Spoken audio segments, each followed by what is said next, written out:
Hello, I'm the Dark Master, and welcome back to the Kirby Right Back at Ya Retrospective. And in today's installment of the Retrospective, we shall be covering episode 54, One Crazy Night, or as it's known in the Japanese original, Overkill Night, Sir Galant.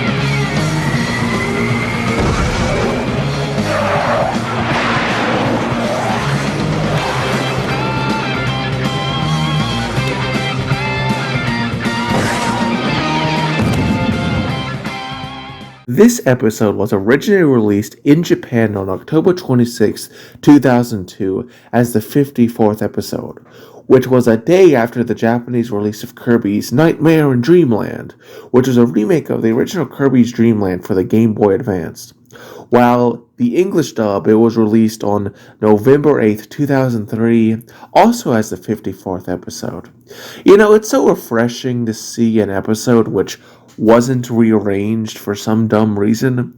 Last time was the case in episode 34, A Recipe for Disaster, which is another episode review that I think you should watch if you like good episode reviews and good episodes in general. But enough of this pre-review stuff. Let us begin with the review proper. The episode opens to a shot of Kirby's home, where we see the camera pans over to Kirby, who is taking watermelons into his home from a wagon, and we see something rather strange about this episode right off the bat. It is that it's far more monochrome compared to other episodes. Now, at first I thought that this was just due to the issues of a particular re-upload that I watched before writing this script, but double-checked every re-upload of the English dub I did, and even the Japanese subs, and, it is strangely less saturated than other episodes. No idea if this was an honest mistake or intentional given the subject matter. I couldn't really determine a reason, but it's just kind of interesting. Resuming with the plot, we see something crashing through the atmosphere. Kirby turns to look at this object. Tiff and Tuff, who are walking nearby, also look at this strange flying objects in amazement and shock. We see that Esmergoon is watching from his binoculars on a castle balcony as he informs the otherwise relaxing king of the situation of the object that is falling into Dreamland. We see the spaceship crashing into the nearby area, barreling through the forest and up a hill in a manner very similar to how Kirby crash-landed in the first episode. Man, how much time has passed to remove all the damage from the last crash, Must have been quite a significant period of time. Either that or it heals very rapidly. Kirby watches as a large rock falls into the cavern and in general is concerned for the person in the ship, as we then see the jazzy intro play. After the jazzy intro, we see that the ship seems to be losing its stability. Kirby, in an act of bravery and compassion, and in one of the few times he uses his floating ability, goes over to try and save the ship, struggling to hold it up. Tiff and Tuff run over and warn him to be careful, but Kirby remains hopeful before he seems to lose a grip and the ship falls into the ravine below. Kirby, Tiff, and Tuff look down to the crashed ship, which has fallen on an oddly shaped rock. Tuff asks his sister what they're going to do and that they ought to help. Tiff thinks it over and looks at another rock nearby and then has an idea. We then see Kirby inhaling upon the rock while Tiff and Tuff push on it. Eventually, after a bit of effort, the three are able to push the boulder over the edge, which causes it to land on the rock below, which then sends the ship fleeing into the air and sends it flying back out of the canyon, landing to safety. The three approach the crashed ship when the pilot gets out. Since this is the guest character of the week and he's introduced now, let us talk about him for a bit. Sir Galant, or as he's known in the Japanese original, Kuyano. As you can tell by the Japanese name, this character is heavily inspired by the fictional character Don Quixote. This is, of course, the main character of a novel written by Miguel del Cervantes Saavedra, who is widely considered the best writer in the Spanish language and is considered the first modern-style novel and a founding work of Western literature. Well worth a read if you are interested at all, and let us just say that this guy's name is not the only allusion to the story seen in this episode. Sir Galant obviously bears traditional Spanish-style armor with a slightly bent fencing object. In the English dub, he's voiced by James Carter Cathcart, also known as Jimmy Zoppy, who is most well known for voicing James Meowth and Professor Oak in the Pokemon franchise. Unfortunately, he's recently retired from the industry due to developing throat cancer in 2023. Despite that, he did an amazing job and really gave him a distinctly knightly flair. In the Japanese original, he's voiced by the noted Japanese voice actor Bin Shimada, who is perhaps best known for voicing Broly in the 2022 Dragon Ball movie, Dragon Ball Super Superhero. And while he also does a fine job, I must admit he's a bit more forgettable compared to the English dub. It just doesn't have quite the same flair, and I'm sorry to say that. Resuming with the plot, despite being nice to the guy, he gets out and begins, surprisingly, attacking the three kids, seeming to view them as monsters, and leaps out, striking at them with his javelin. It is here that we see the first change between versions in regards to the plot. In the Japanese original, he will repeatedly yell the word, "Judgment! Judgment!" when he attacks those he perceives as monsters. The English dub changed this, and frankly, I do think it was somewhat of important, as it leads to less repetitive dialogue and just leaves him to leaving a greater impact on the viewer. He hits Kirby right on the head, and the two run around. Eventually, he hits Kirby again so hard he's sent flying into the air, and ironically falls into the very ship that crashed. We then see Sir Galant running around like a chicken high on crack while it's being set on fire. Tiff tells him to stop his deranged running, but the cook jumps onto his ship and is bemused that she would raise her voice to him, of course, being a supposedly valiant knight. Tuff is shocked at his title, while Tiff points out that he can't just assault people, especially after they saved his life. Sir Galant lifts his visor and asks if she's not the enemy, confusing the little girl before he clarifies by asking if she's a monster, and of course, she's not. He then begs for forgiveness. This weirds out the two children, but the older man was actually just waiting to catch them off guard. We see Kirby recover from his fall in the ship before he, Tiff, and Tuff are seen fleeing from the deranged knight, who begins attacking them again and chases them down the road. They run through a sheepyard trying to escape him, and Sir Galant swings at the sheep to get out of his way. This arrogant offends them, and they respond by headbutting him into the air so hard that he lands into a nearby river. Kirby, still the good guy he always is, decides to use his natural ability to float over to the river to try and help out, but Sir Galant, however, somehow manages to leap out of the water and swings at Kirby before falling back into the water. He then contemplates that these supposed adversaries are not built like they used to. He then realizes, "Oh man, I'm drowning," and gets out of the river. He continues chasing Kirby down the road as we see King Dedede just so happening to drive towards them and down the same road. He notices Kirby, but sadly doesn't see Sir Galant, as the foolish knight tries to attack from above Kirby, who manages to dodge the attack by jumping onto the king's limousine, which sadly leads to Sir Galant breaking through the limousine's windshield, sending glass shards everywhere and causing the kings to collapse back into his seat and send the buffoons going off the road onto the valley below, likely to cause extreme pain. Luckily, it seems Sir Galant managed to jump off this limousine before it was too late and warily gets up. Kirby, friendly still, goes over to him. Sir Galant tries to do one last attack, but ends up tuckered out slash stunned. Tiff and Tuff run over to help Kirby, and we see the group are shocked as Tuff wanders over to the old crazy collapsed guy and asks if he can get up, but he says that even he cannot fight on an empty stomach before fainting. We then cut to Kawasaki's restaurant, where we see the next two change between versions. First, as always, the kanji are photoshopped off the blue flags at his restaurant, which isn't that new or shocking, but again, it just seems like a waste of effort on 4Kids' part. The second change, however, is not quite as self-evident. In the Japanese original, during the events of them being at the Kawasaki restaurant, you could hear a rearrangement of the Candy Mountain theme from the Dynablade subgame from Kirby Superstar playing. Sadly, the English dub, for some reason, decided to replace all the amazing music in the Japanese original, and in this scene in particular, I think it's a real shame since I think it's genuinely better in this case. Resuming with the plot, Sir Galant is then seen scarfing down dozens of plates of Kawasaki's food. Tiff and Tuff comment on his large appetite, with Tuff saying it's even greater than Kirby's, who is seen eating a lot of his own food.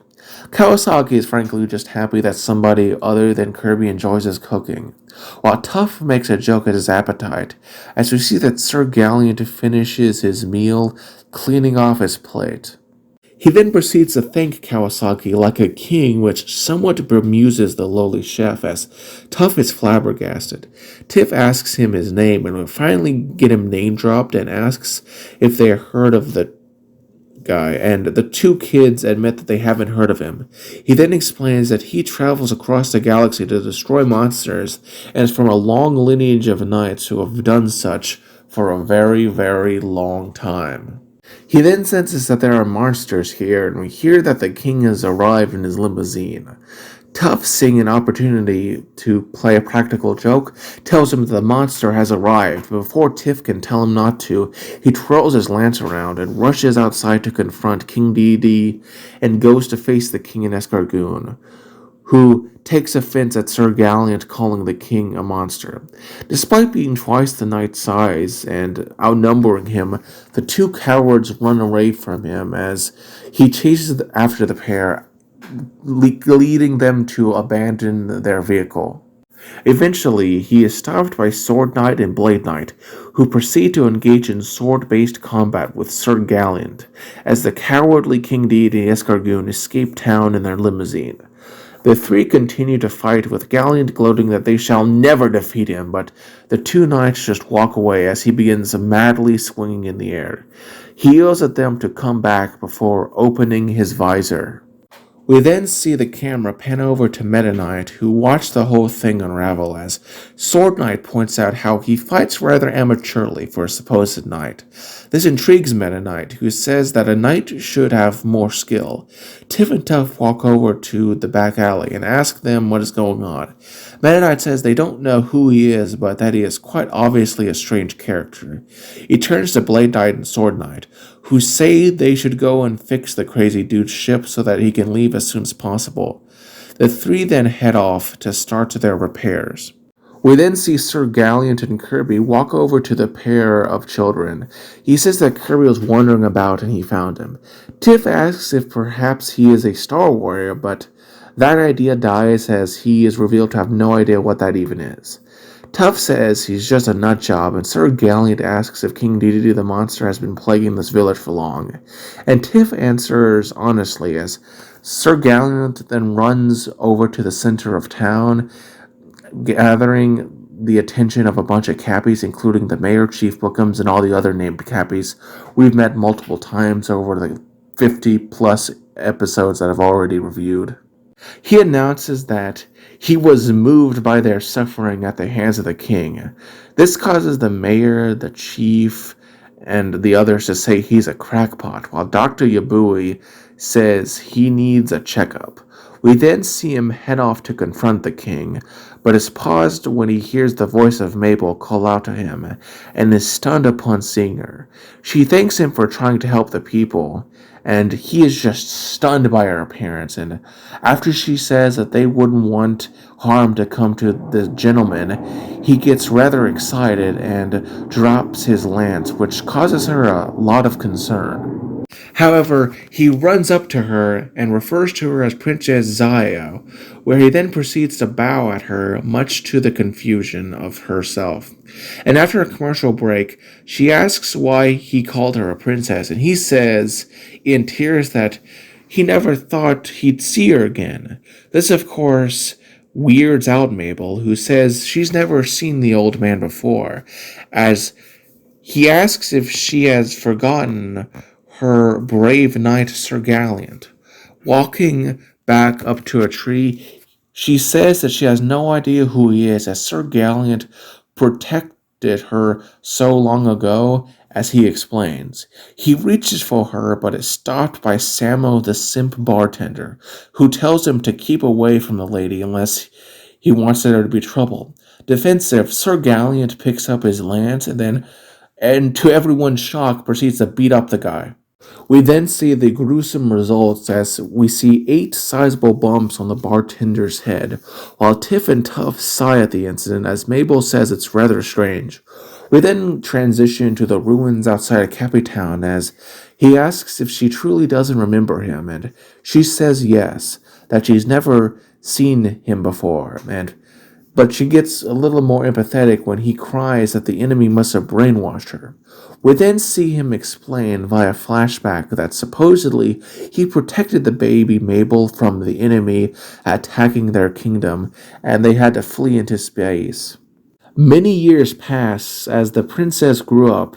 Eventually, the enemy, which, for the record, I've always assumed was probably Nightmare given the universe of the show, finds them, and realizing that it has become too dangerous for her to stay by his side, he puts the princess on an escape capsule and is seen an admittedly very heartbreaking scene of Sir Galant sending the princess away, and she does look like Mabel, and she promises to never forget Sir Galant's kindness and says she loves him before she is sent away. And this is actually a pretty heartfelt scene, even if it's kind of questionable, as we'll learn later on. We then return to present in the real world, as Mabel, out of sympathy, starts playing along with him, saying that her memory is coming back, as we see Tiff, Tuff, and Kirby watching from afar.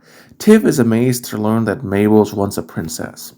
This scene is a bit longer than the Japanese original, as the camera cuts to them for a bit longer, and Tiff wonders how he is able to recall all these events in such detail, foreshadowing that he's not lying, but he's also not telling the whole truth, which we'll get to.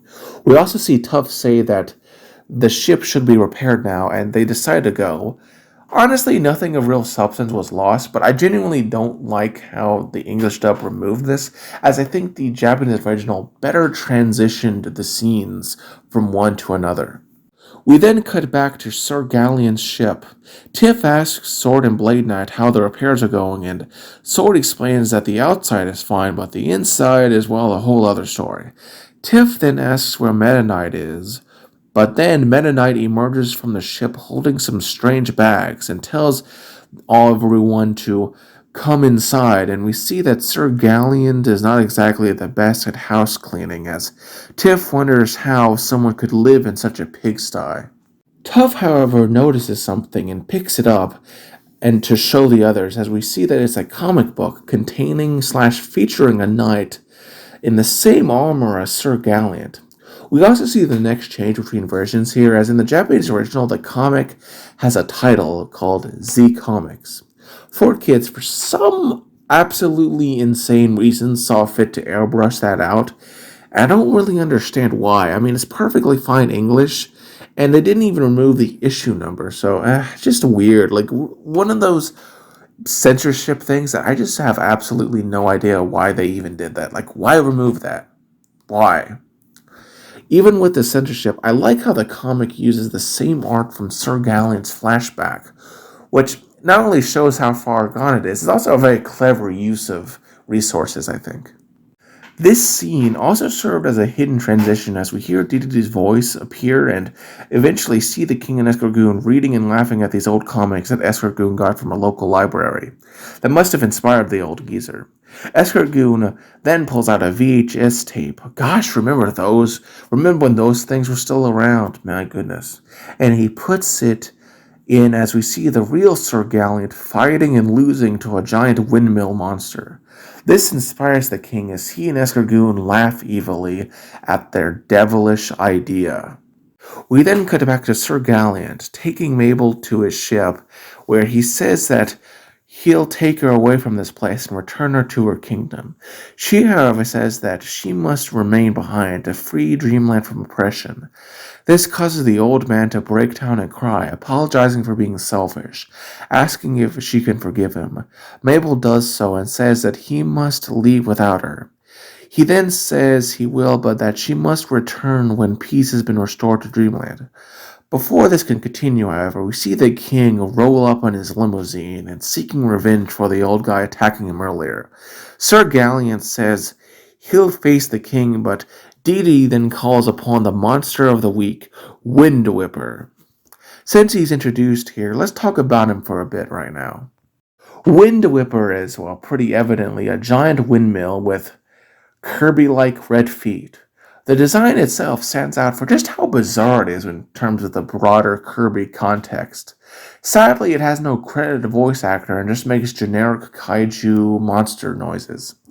This monster is most interesting in that it is yet another reference to the classic novel Don Quixote, where in that book the main character, Quixote, fought a windmill thinking it was a giant and lost. Overall, a great monster in many aspects, even if it has a somewhat wacky design.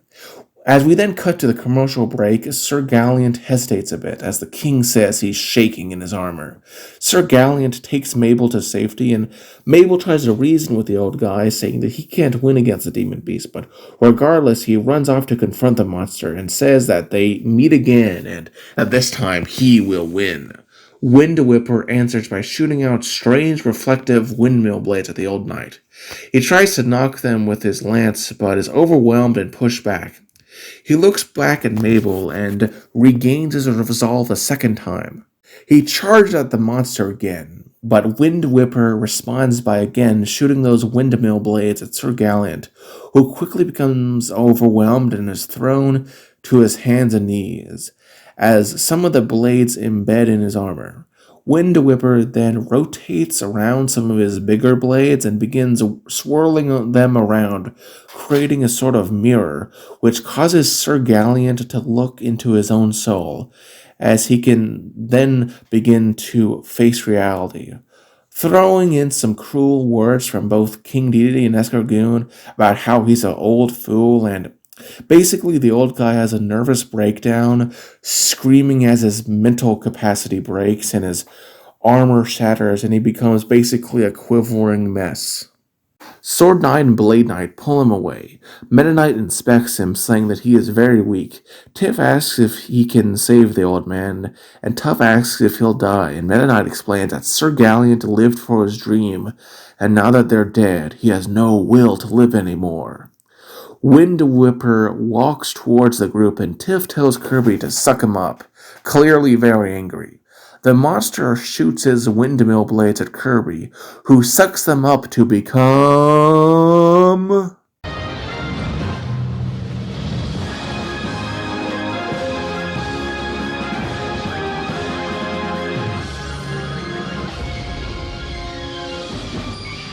So, this is Mirror Kirby, an ability that first appeared in Kirby Superstar released in 1996, and is one of the less common abilities, not reappearing in a mainline game again until 2016's Kirby Planet Robobot. In terms of appearance, it takes more cue from the OG design, which featured a gesture hat that is identical to Beam due to memory constraints. Honestly, I really like this design. The remake makes Kirby even paler in Superstar Ultra, further emphasizing the paleness, which is not as evident in the original game. While Robobot completely resigned the ability, and I'll be honest, I kind of like the design, but I wish it kept the old color scheme. Like, if you took the redesign from that game and combined it with the color scheme in the original, I think you would have a perfect redesign, but maybe that's just me. The anime overall did a really good job carrying over the design from the games. That plus the transformation sequence is really kind of funny as Kirby looks at a mirror. I don't know, for some reason that just sticks with me a lot more than some of the other transformation, sequences. Sadly, if you really like this ability, this is one of only 2 times in the entire anime that it appears. The other time is also, in my opinion, the worst episode in the entire anime, episode 70, Buccaneer Birdie, which we shall eventually get to in time. But yeah. Resuming with the plot, we see Wind Whipper shoot his blades at Kirby, who then blocks them with the Reflect Guard, and it's here that we see the final change between versions. In the Japanese original, Kirby calls out all his moves and technique names as he does them. 4Kids, as usual, removed all of these instances of Kirby speaking, and quite frankly, it's one of those rare instances where their changes is an unconditional positive. The less Kirby talks, frankly, the better. I've always kind of viewed him more as a younger, maybe silent protagonist, and him talking too much kind of ruins that. Resuming with the plot, Wind Whipper rotates his big blades and creates a powerful wind, but Mirror Kirby remains resolute, completely ignoring it. He then fires more of his blades at Kirby, but the pink puffball dodges them using the mirror body move. The Demon Beast pauses his assault, confused as Kirby multiplies into dozens of copies. Wind Whipper is bamboozled as the Kirbys encircle him, then leap up, fuse back together, and perform a massive mirror cut technique that slices the monster clean in half, as people look in shock and awe, as the monster then proceeds to explode, which generates a shockwave that forces the king in his limousine to go over, and then cowardly flees the scene after bad-mouthing Kirby for interfering in his petty revenge on Sir Galant. Tiff and Tuff cheer Kirby on before the group go back to the fading old man. Sir Galant thanks Kirby for his valiant actions and says that time is fading for him, which saddens the group. Tuff says he's too tough to die, being a gallant knight, but the old man says it was all just a foolish dream, and that he's just a comic character. And he seems to die, his hand falling to the ground, as Kirby is greatly saddened. Suddenly, however, Mabel speaks up and says that he's a knight, and can't just give up. Tiff says it's too late, but she walks over to the old man and slaps him awake. He asks who she is, and Mabel answers that she's Princess Zaya, and that there are battles for him to fight. He dejectedly says that he can't live in a fantasy, but she counters that his princess demands him, which reinvigorates the old man. She tells him that he has a duty to fight the evil of the universe and crusade for justice.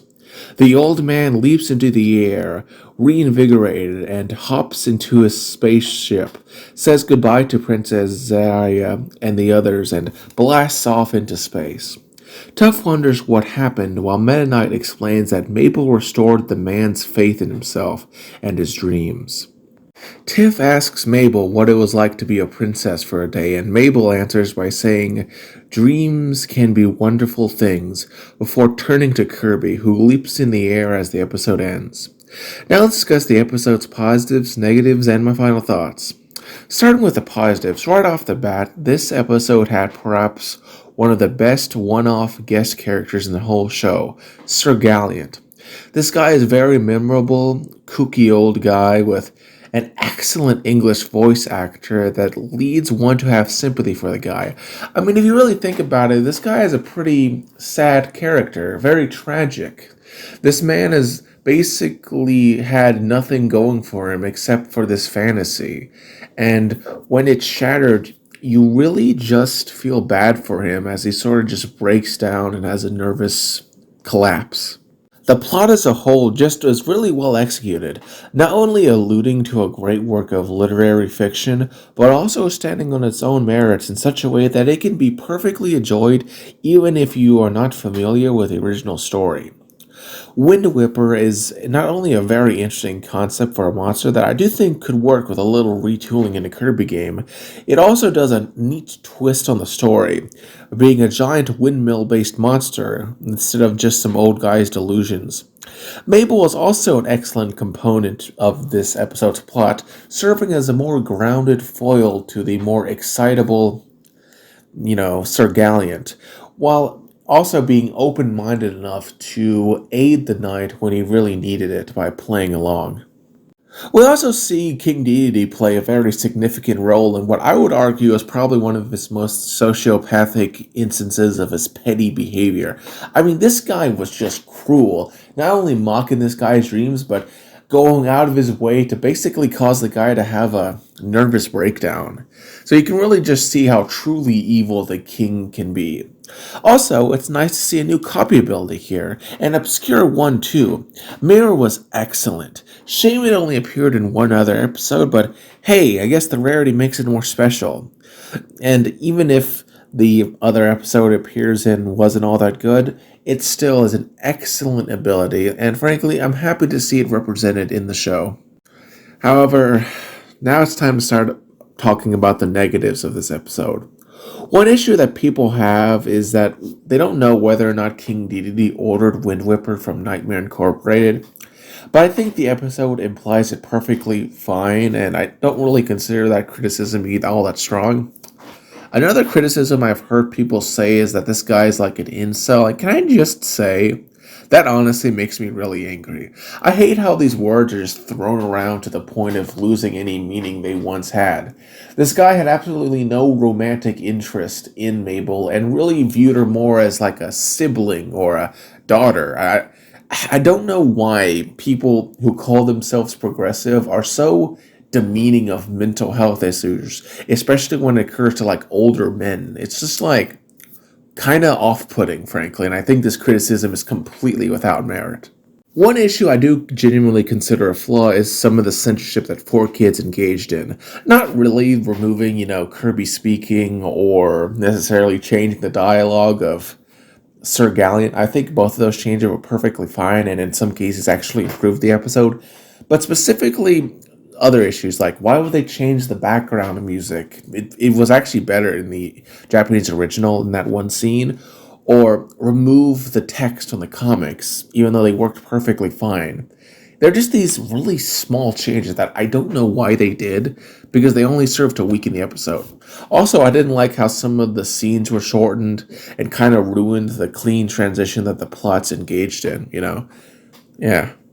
Overall, I think this is an excellent episode and well worth a watch if you get a chance. It's not 100% perfect, but I still think it stands on its own as a notable episode in this series. Also, if you like the story, consider checking out the novel it's based on, Don Quixote. You can find it relatively easy. Anyway, and you should watch it, even if you don't necessarily put it high on your priority list. I still think this episode's amazing. Anyway, I'm the Dark Master, and if you liked this video, consider subscribing and join me next time on the Kirby Right Back at You Retrospective when we'll be reviewing the next episode. Have a nice day and good luck, everybody.